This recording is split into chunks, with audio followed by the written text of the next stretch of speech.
ยังแหละนี่ลุงหนวดบ่ เจ้าแล้วเนาะ กินฮอดวันนิ้ว นวดยังมาหาอยู่ เอากลับมาหาเพื่ออ่านบ่ได้มาเด้ก็คิดฮอด อาคายเขียดตัวมือเนาะ จ้ะ อันเขียดนั้นจำนวนนี่เนี่ยคิดว่าราคาเท่าไหร่เอา อย่าพอตอบจ้ะ ประมาณอันนี้ก็หลายโพดเสียด2คู่ก็น้อยโพด เอาว่าก่อนเอา บ้านนี่พี่น้องป้าตัวคู่จินคู่หูเพิ่นพี่น้องเว้ยใกล้มันได้ว่าบ่ใกล้ฮะยังประตูน เอ้า บ่ ผู้สาวล้มกัน เห็นว่าก็ว่าเกิดแนวมันแหละเฮาน่ะบ่เป็นหยังเฮาน่ะ เป็นโอ้ยนั่งกันก็ได้บ่ทันบ่ให้กันนะว่าเนาะ อ๋อบางเทื่อก็ ฮะบ่ได้เป็นก้างขวงคอดะว่า คอ แนวมันแหละ อ้าวบ้านนี่พี่น้องเอ้ยเอากับโมคำว่าในนั้นบัตรงานแต่งเขาบ่ไปเด้อ เครียดบ่ เครียดเลยอ่ะบ่ไปโลดพี่น้องเลย คนอื่นกราบทักทายสวัสดีสบายดีเด้อพี่น้องสี่ปัจจุบันทุกคน พี่น้อง ยามแรงเนาะว่าน่วงม่วนกันพี่น้องเว้ยว่าหยอกเคียมีดีน้ำ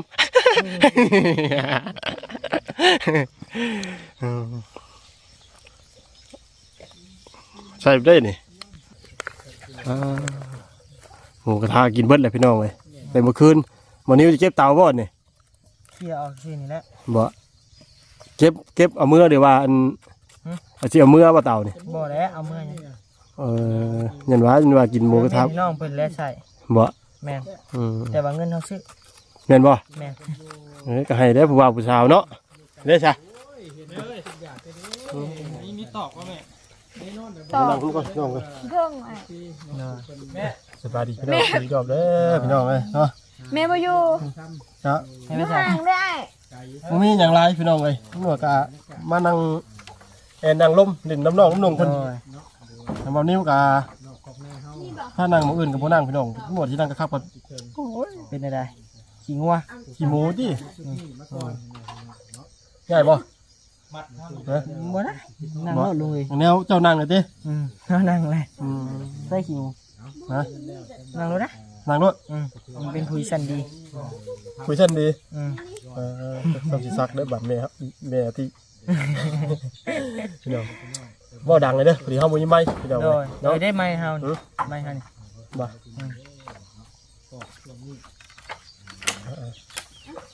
ไม่ใช่แล้วตูนแล้วได้ดอก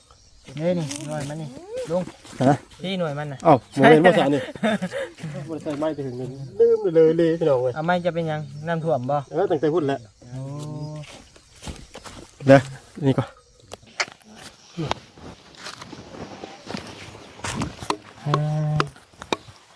มื้อนี้ก็ลุงมานำกันพี่น้องเลยเนาะเลยมาเมื่อพร้อมกันจังเนาะ มากัน4คนพี่น้องเลย โดย เนาะมาอัปเดต มา4 คน4 คน 4คนไอ้มา4คน แน่นะ 4คน สนใจบ่เอาแม่นไอ้มา พ่อนดูอ่ะพ่อนดูฮะ เบิ่งนี้เดี๋ยวนี้ เดี๋ยวเอาใหม่ ตึงตึง ดึงดึงดึงมือดีไอ้มา4 คน4 คน4 คน4 คนไอ้ผมคือแม่นะมันสนใจไอ้บ่ให้น้องไปบอกอีแม่ให้น้องไปบอกอีพ่อ หันพุ่นให้น้องไปบอกอีเมย์พุ่นเฮ้ยร้อยข้างแน่บ่นี่นะ น้อยยัง ครับอันว่าเนี้ยจีบกันคบกันนี่นะ ยังอยู่ยังบ่ร้อยลุงเอ้ย เบิ่งยังเบิ่งใจกันเนาะ โดย คบว่าไงคบหากันเนาะแบบว่าเบิ่งบ่ไงก็คุยกันไปก่อนเนาะ แม่ยังบ่ได้คบลุง ก็แค่ว่าคุย ยังเป็นฐานะน้องนุ่งอยู่ ยั ยัง งลมกันอยู่ ยังเป็นมาหยอกไก่เนาะ มาไปเป็นหมาลุง ฮะ ไปเป็นหมา ปัตตานีตัวเอาเห็นบ่พี่น้องเนาะมาหยอกไก่ตามที่เพิ่นว่าพี่น้องเนาะก็บ่แม่นว่าทั้งว่าตำรวจเข้าใจว่าน้องเพิ่นเป็นมาเนาะ แต่ผู้แหละตะกี้แต่ก่อน ก็คือเพลงพงเพิ่นร้องกันแหล้ว มีอยู่ ฮะ ผ้า มีบ่มีแล้วบ่ตูน เอาผ้านี่ เอาเพิ่นว่า มาอีกเลย มักผู้สาวผู้หนึงเนาะก็คอยเว้าแบบหยอกแย่ไปเรื่อยๆนะ โดย ค่อยจิ้มเด็กๆหน่อยทีหน่อยช่วยพี่น้องเว้ยเนาะวันนี้กันนะหยอกไปหยอกมากอ่ะติดเลยก็มี แต่ยังบ่ได้แต่ว่ายังบ่ได้นั่นกันเนาะ ยัง แค่หยอกกันซื่อ แม่ มักอยู่บ่ถามดิมักบ่ โอ้มาคู่มือปันนี่ลุง ตัวไปนะ ไป รถจอดรถบ่เตียงรถบ่เตียง สัตว์ต้านมาได้มั้ยเนี่ย แม่นได้น่ะ แม่น วันนี้เขาถามตอนนั้นเด้ โดนบ่เตียงเลย แม่นบ่ สัต เตียง ว์ต้านมาผมเราเห็น แม่นแล้ว ลูกพี่น้องเลยลูกพี่ใหญ่มาแล้ว ไม่ได้กินข้าวแรกกับหยังมื้อนี้ ปิ้งไก่ กินไก่กินไก่อันนี้น่ะ ปิ้งไก่ดาวไล่ให้ โอ้นึกว่าขาไก่นะว่าอันมาแต่หลายมื้อยังบ่ได้ต้มกินต้มไก่อยู่ อยากกินต้มไก่จะได้ไง ก็ถูกตัว ฮะต้มหยังนะ ต้มไก่ใส่ซ่า ต้มไก่ใส่ซาต้มใส่หม้อใส่ไปจังให้มันแล้วจ้ะ บ่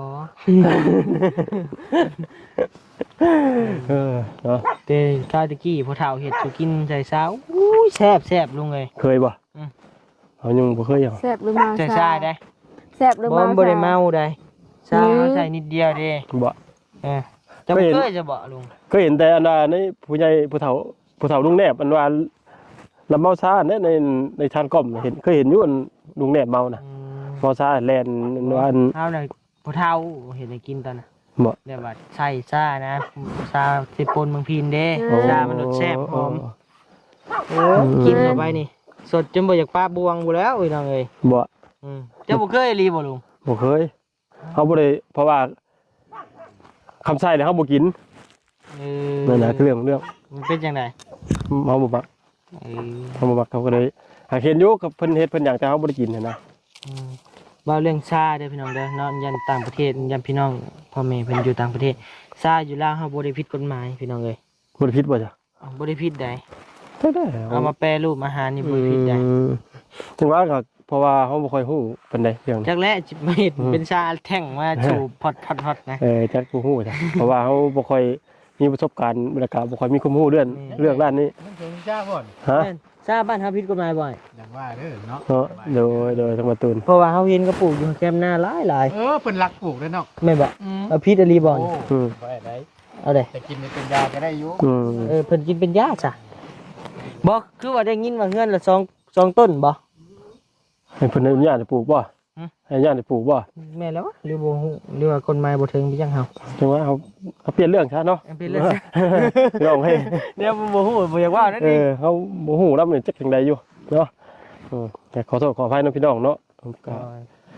แต่หึงแล้วแหละกินซีมเบิ่ง มื้อนี้ทีมงานบ่ได้เข้ามาหลายบ่น้อยมื้อนี้ บ่ บ่ได้หลายเนาะ กินฮอดใครเป็นพิเศษ อ่า อีหยังแหละนี่ลุงหนวดบ่ เจ้าแล้วเนาะ กินฮอดว่านิ้ว แม่ นอนยังมาหาอยู่ เอากลับมาหาเพื่ออ้ายบ่ได้มาเด้ก็คิดฮอด บ่ได้มาเนี่ยมาคู่มือ มาสวยดิ แม่น เรามาสวยเจ้ามาสวยเราก็กินฮอดแล้วเนาะต้องมาแต่เช้าบัดนี้เนาะน้อย โดย เฮ็ดได้บัดนี้ ตื่นบ่ได้ลุงเอ้ย ฮะ ขนาดเฮาเมื่อจะว่าจังโมงเผื่อฮอดเฮือนน่ะ เมื่อคืนนี่ฮอดเฮือนพอดี 11:00 น ก็คือลุงงูเลยเพื่ออาบน้ำอีกเพื่อนอนอีกลุงเอ้ย 11:00 นเมื่อคืนนี่ มาตอบแชทผู้ใหญ่อีกเพราะว่าโมงเฮากับโมงบ้านเพิ่นบ่คือกันเด้เฮาต้องได้ตอบกลางคืนมันก็ผู้ละเพื่อจะได้นอนกัน1 โมงผู้ละ1 โมง12 โมงแต่ละมื้อแต่ละเว้นก็ได้ เนี่ยอัน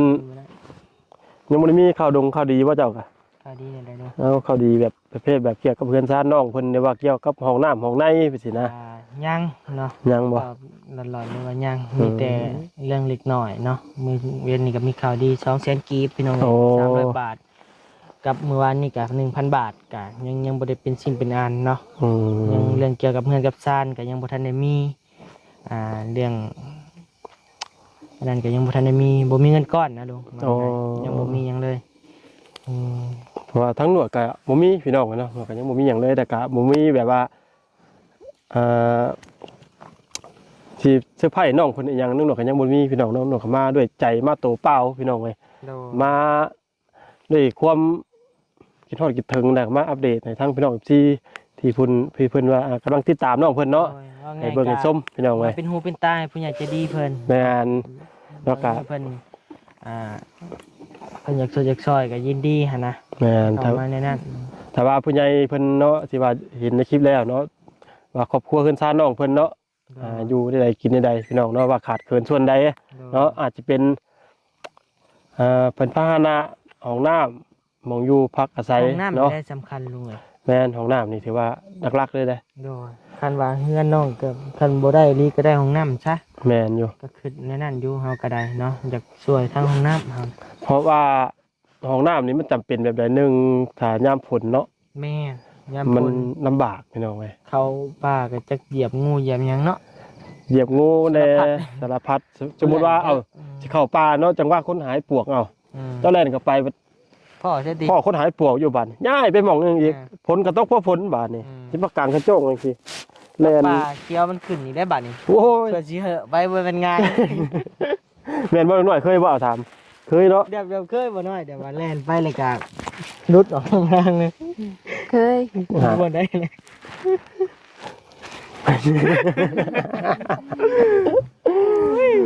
มันถ่ายกลางคืนน่ะมันใครแน่มันแบบว่าง่ายให้เฮาเปิดไฟไปหาหมอดครบเลยก็แล้วเนาะ แม่ แต่ว่าตกยามกลางเว้นน่ะพี่น้องคือฮู้คือเห็นน่ะคือฮู้จักกันเนาะแต่ละหมู่แต่ละมอนเนาะขนาดที่ฮู้ดีแล้วแหละว่าความลำบากหรือว่าอาการมันเป็นแบบใดเนาะแล่นเป็นแล่นพี่น้องเว้ยมาแล้วนะ ยังละยังมาเข้า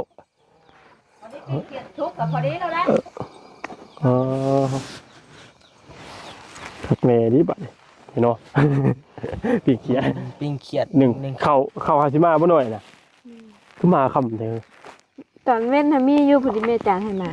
โอ้ว่าหนึ่งมือหนึ่งจะถ้วยนะ 2 สอง เปิดไป โลปลายเนาะ อืม ช่องถ้วยกับโลปลายอย่างเงี้ยเพราะฉะนั้นก็2โลปานนั้นโอ้หลายแต่แน่กะ อุ้ยคือน้อย เคยน้อยบ่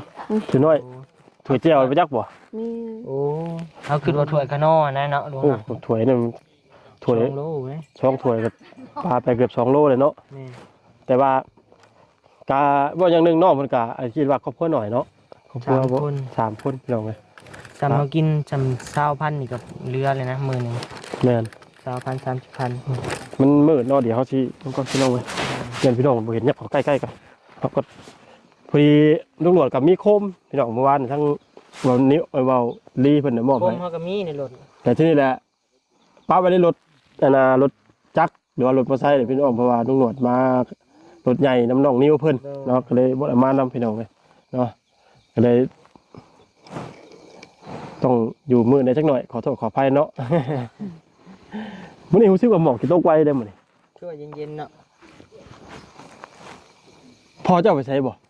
พอเมื่อบ้าน เมื่อบ้านเอ้าแล้วเมื่อยังอะน่ะ เมื่อหญ้าไข่เด้ ฮะ หญ้าไข่ เมื่อเบิ่งยาไข่ แม่เราแม่ของพ่อ ในบ้านนี้บ่ แม่ บ้านยัง น้าแพก บ้านนาแพกอันนี้บ้านยัง บ้าน บ้านยัง โคกปลา บ้นโคกปลา นาบ้านนาบ้านนา เอ้า บ้าน ว่าตัวใดเดี๋ยวนี้เซ็งเด้ บ่มันบ่ได้อยู่บ้านเดียวบ่ใช่ พ่อนะ บ่ได้ว่า อันบนจะอยู่กับนาแผง ยังบ่เข้าใจ อันตัวบนเงินจะอยู่บนนาแผงบ่ แม่น บ้านโคกมาได้ใช่บัด แล้วหมายถึ หาง อยู่นาก็อยู่โคก แต่งเอาเอง แม่น โอ้โห เราอยู่แต่โคกอยู่แต่นา เอ้ยเนาะ ว่าไงคือเนี่ยบ้านน่ะแม่นอยู่ว่าบ้านน่ะแต่ว่าเราบ่มีเฮือนมีชานอยู่ในหันเนาะแล้วก็ว่าไงทั้งพ่อเฒ่าแม่เฒ่าเพิ่นแบ่งมูลแบ่งมั่งหรือว่าแบ่งหน้าให้แล้วก็อยู่เฮือนอยู่ชานนี่อยู่บ้านบ่มีเฮือนแม่นบ่เนาะ แต่ความหมายเขาว่ากินเขาคือเขาถามว่าที่จะอยู่นี่มันเป็นสื่อบ้านหยัง นาแพก ปกครองในบ้านหยังหั่นนะ แล้วก็เข้าใจเฮาก็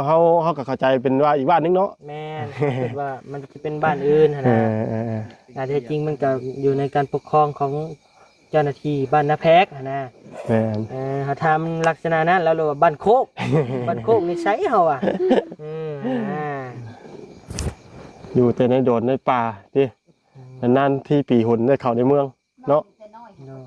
อืมปกติเราก็ทำนี่เราถือโคมถือลังคุบไปแล้ว คุดเขียดว่ะ การเขียนได้ช่วงนี้เนาะ คืออยู่ว่า อืม รู้จักตาเขียดอยู่บ่ รู้จัก รู้จักว่า เราเอาไปขายตั้งแต่ยันเลย เอาขายก็จะว่าเห็นเยี่ยงไปเห็นในไร่คุบเอาชื่อบูรู้จักตามันก็มีได้ แม่นบ่รู้จักบ่ รู้จัก มันเป็นสีอะไร สีขาว แม่นบ่ลุง น่ะ สีขาว ผิดแล้ว ฮะ ตาเขียดสีขาวมันมีนะ มันสีเขียวๆ เฮาอยู่ไก่นี่มันสีแดงเลย นั่น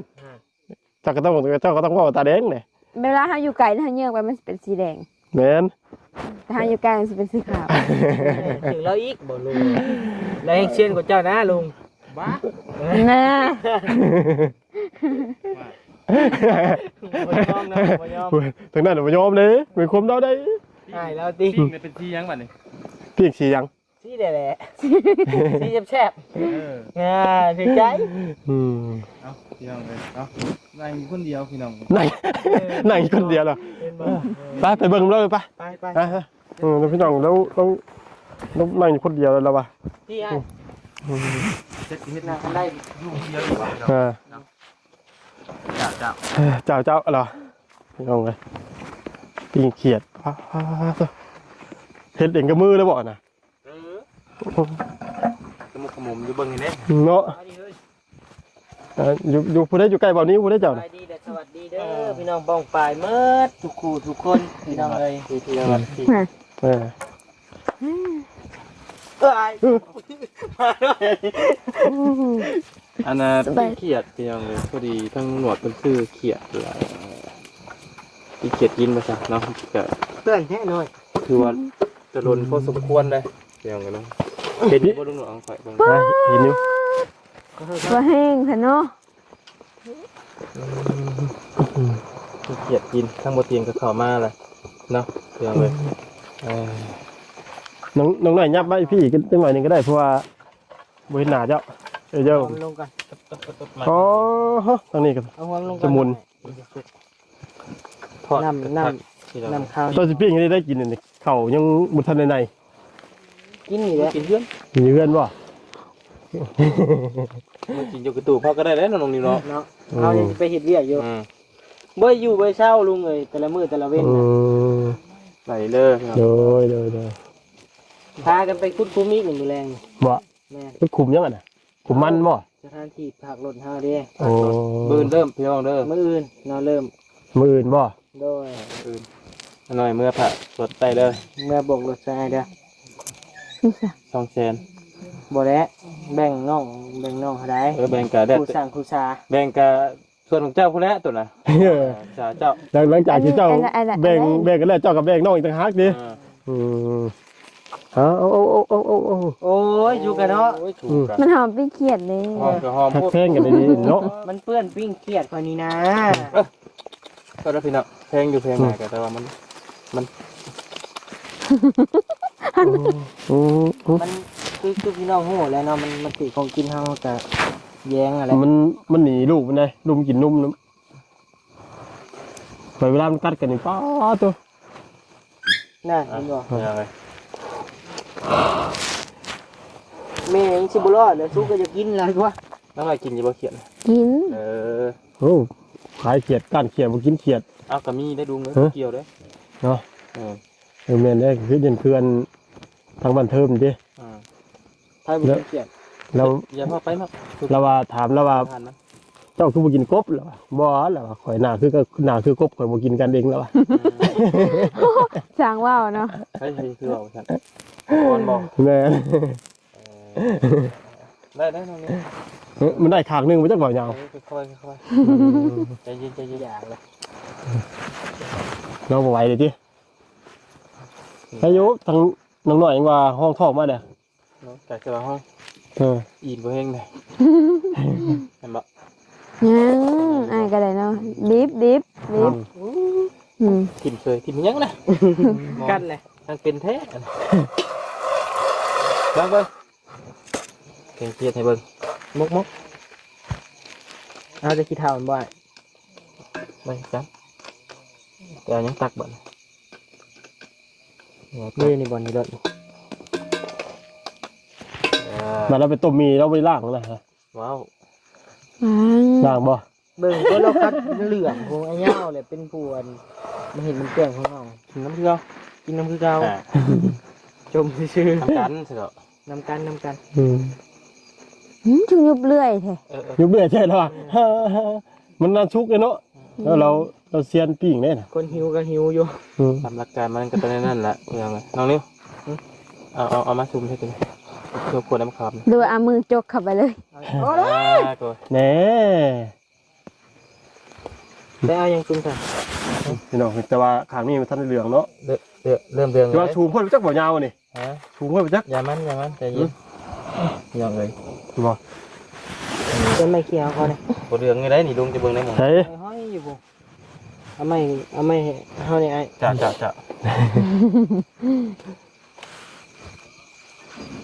นี่บ่ข้างแค่นี้นะเอาไปบ่เคลียร์ไผบ่ ขี้อันนะข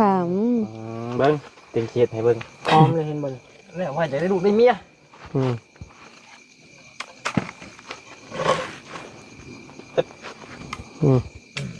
ใหญ่หมองบ่ใหญ่กองอีก ก็ไม่เอามาตอนท่านได้อันนั่นโลทานที่เฮ้ย โอ้ยตอนวันมาสวิตบ่ทานกองบ่ใหญ่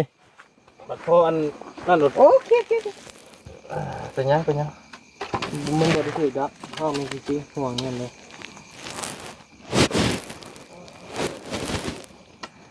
ลงตามมีจังน้อยบ่ใหญ่มัน ได้อยู่ เอ้ยเอ้ยไม่จะล้น ได้แล้วลุงเป็นยัง ฮะ กระตุ มากินกระตู้ กินกระตูบดิ เอาสมัยนั้นแหละ มืออื่นที่เป็นมือเริ่มงานเด้อ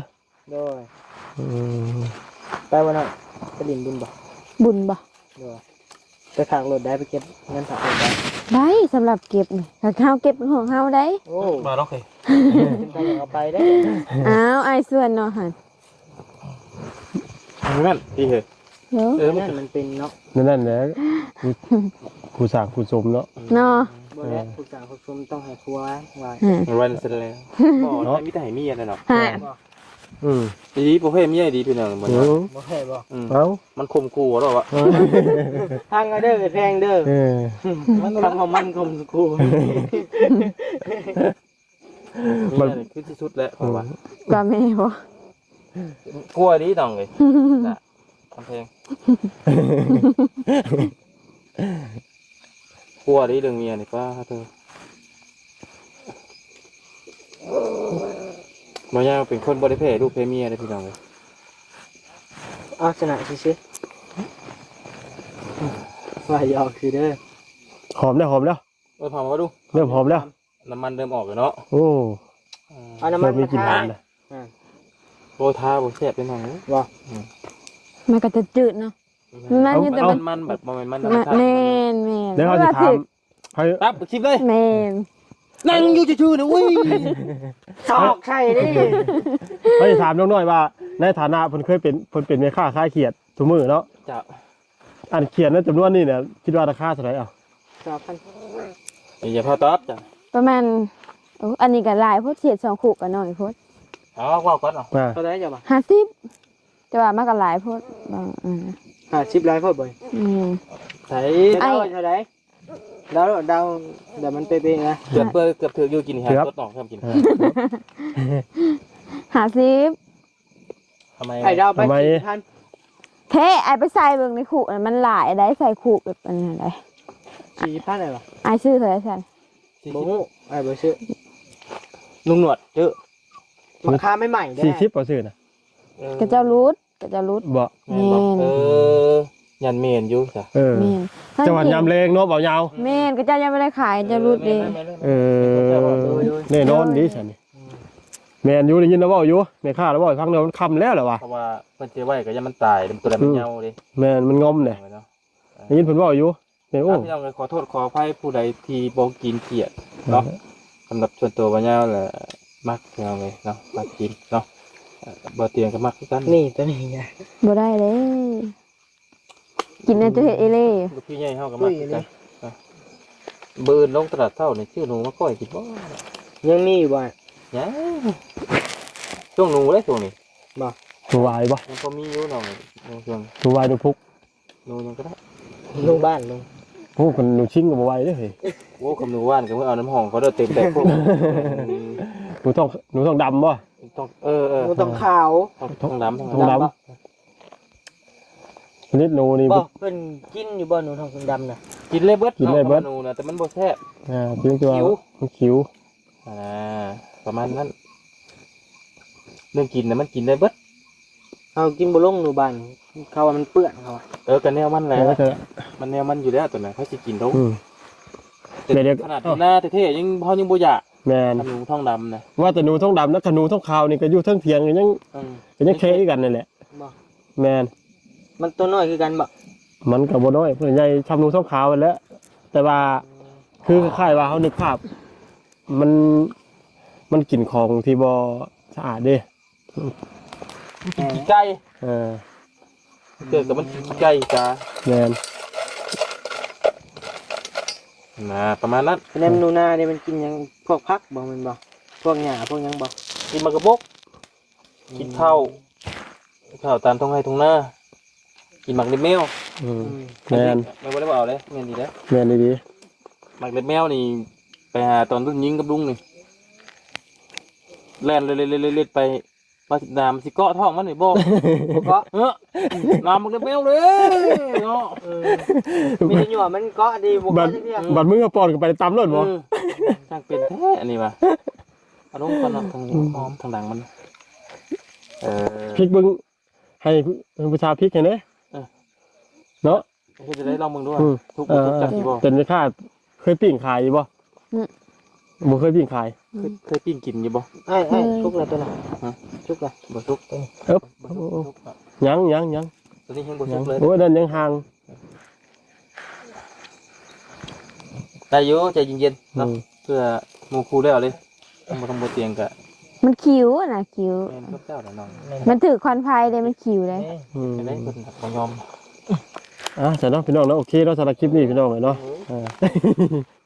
นึงหน่อยขอจบคลิปไปกินกันเด้อจะได้พี่น้องเด้อจะดีไม่แห้งเด้อวันนี้โดย สวัสดีเด้อ โดยเนาะขอบคุณทางพี่น้องซีบัดจะกูจะคนที่เขาติดตามรับชมพี่น้องไงสำหรับคลิปนี้สบายดีเป็นมืดเนาะ